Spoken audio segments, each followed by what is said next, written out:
A new exoskeleton is making a difference in patients' lives. Take a listen to how it's already helping.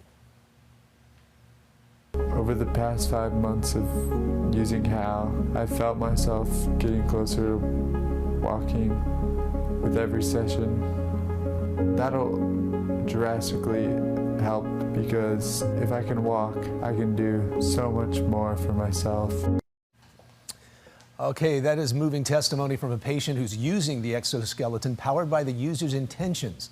The new tool could be a game changer in the medical field. Joining us from the Rise Healthcare Group to tell us about the hybrid assistive limb, or HAL as it's called, are Hiro Kimura and David Bailey, and we've also got Karen here. Thanks for joining us. This is really, really fascinating. Tell us about it, David. Well, this is the HAL, the hybrid assistive limb. And essentially what this machine does is it's the first exoskeleton that is powered by the user's intent to move. And how long has this been in development? Oh, a couple of decades, as a matter of fact. Okay. And Hiro, do you want to tell us about the logistics of it? Sure. So the way it works is traditionally devices like this called exoskeletons provide movement for people who are paralyzed or have issues with moving, right? And usually because they provide movement, oftentimes they involve a controller to kind of dictate how the device moves. But this is unique in that it's moved, again, like David said, by the patient's intent to move or thoughts to move, right? So if I could actually do a quick demo. Sure. When I turn the device on, I have electrodes attached to the muscles on my legs so that when I move, the device moves with me. Wow. Right. And why that's important is because patients who have signals that don't quite reach their legs or are weaker when they reach their legs, this device is sensitive enough so that I could think about moving and it'll still move, like so. Up and down, up and down. So is that a brain wave? So it's reading that from your brain? Where is it the first time it was from the skin? Yes. So I have electrodes, surface electrodes. They're sticker-type electrodes that are placed on the muscles of my legs. Okay. And they're picking up signals that my brain sends to my muscles when I try to move.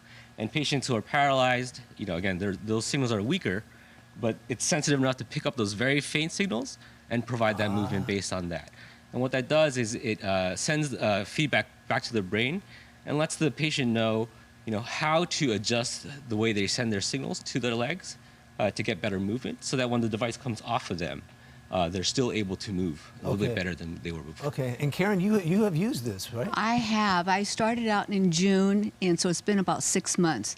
And I had a spinal cord injury. Okay. And so my right side is weak. And then so when I try to move my right leg, see, it's hard. But then when I use HAL, it provides the movement for me, and it's really, really helped. Now I'm going once a month or twice a month, and I'm walking less with my cane, and I'm able to ride a bike now, whereas before I was not able to. Wow. So you go twice a month? Well, I was going 2 times a week. Now I'm down to twice a month. What was was there a learning curve? You know what? It really isn't. I mean, it's biofeedback, and it has a program where it shows you, how to walk. It's the little bow tie, and so it provides me instant feedback. So it was, you have to kind of learn how to re-walk. That's what I had to do. Sure. So when you go, every time you go twice a month now, how long is the session with this?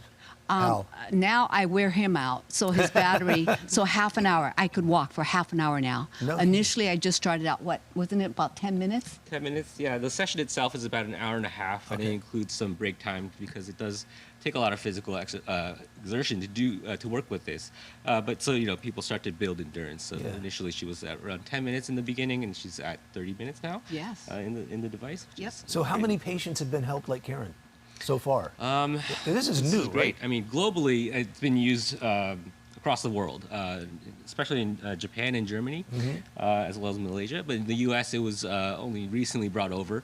We've been working with this device at Rise Healthcare Group for about a year now. I'd say we've treated about close to 100 patients, I think. All kinds of different neurological conditions with this device. Okay, and David, talk to us about if there's somebody watching right now who could benefit from this, what should they do? How can they participate?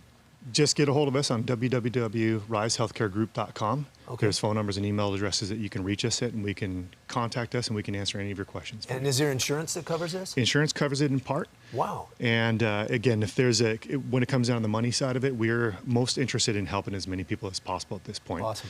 So give us a call and we can have a conversation, and we'll make it work for you. The website one more time. www.risehealthcaregroup.com. risehealthcaregroup.com. Thank you guys for coming in. I'm so glad. Look at you riding a bike again. I know. I'm so happy. That's awesome. All right. This is going to help a lot of people. That's great. Thank you very much for sharing. Appreciate it, Dave. Thank you.